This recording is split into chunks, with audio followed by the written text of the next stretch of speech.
এখন নিজস্ব ব্যবসায় ব্যস্ত, আপনার রেস্টুরেন্ট বিজনেস সহ অন্যান্য অনেক ব্যবসা নিয়ে জড়িত। বছরে কি এখন একটা দুটো এভাবেই ছবি করবেন বলে আপনি? আমি না, আমি সকালটা যখন হয় না, হ্যাঁ, তখন একটা ভালো ছবির জন্য অপেক্ষা করি। আমি দুপুরটা যখন হয় তখন মনে করি যে না, একটু চারটা ডাল ভাত খেয়ে নিই।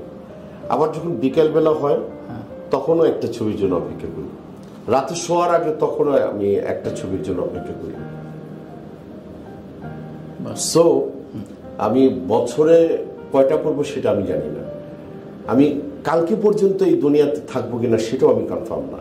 কিন্তু অনেকেই অবসর নেয়, আবার চলে আসে। এই কাজটা আপনি করবেন না? আমি তো ক্রিকেট প্লেয়ার না, ফুটবলারও না যে অবসরে যাব আবার কি বলে এটা টেস্টের থেকে আবার রিটার্ন আসবো।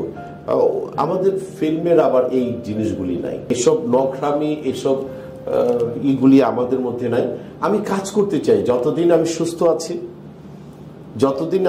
আছি, আর যতদিন আমার নিজেকে আমি ভাঙতে চাই আমি।